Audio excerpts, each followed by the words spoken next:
ការពីថ្ងៃមុនហ្នឹងនៅលើបណ្ដាញ Facebook ហ្នឹងគឺកំពុងតែមានការ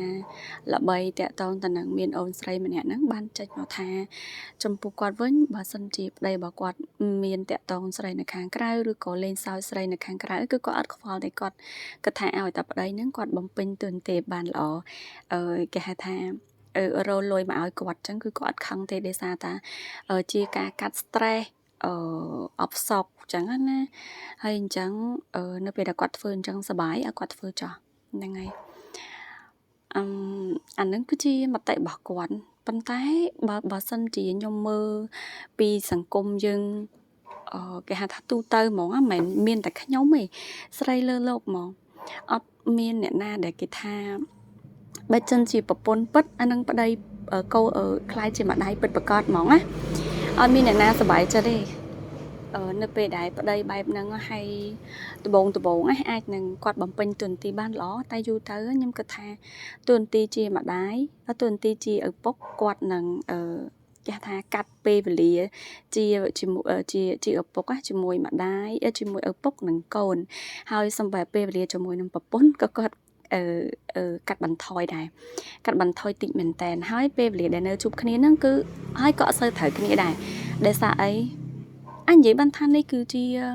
គេហៅថាជាធម្មជាតិរបស់មនុស្សណា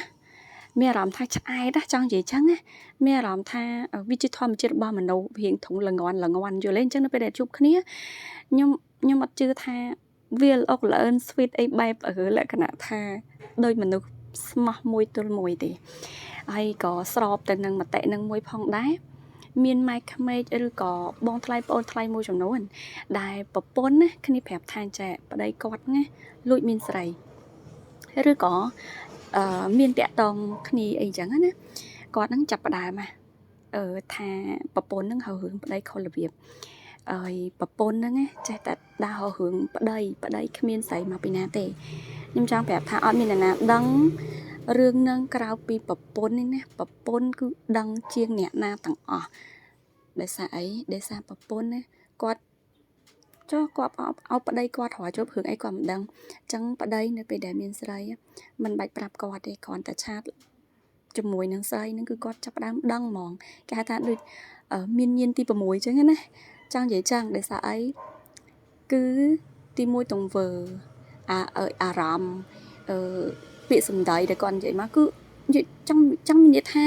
គឺវាផ្លាស់ប្ដូរហ្មងណាវាគ្រាន់តែយើងឃើញគឺយើងដឹងតែយើងជាប្រពន្ធគឺយើងដឹងហ្មងតំណែងហ្នឹងគឺគ្រាន់ថានៅពេលដែលមនុស្សប្រុសបែបហ្នឹងគឺដឹងហ្មងណា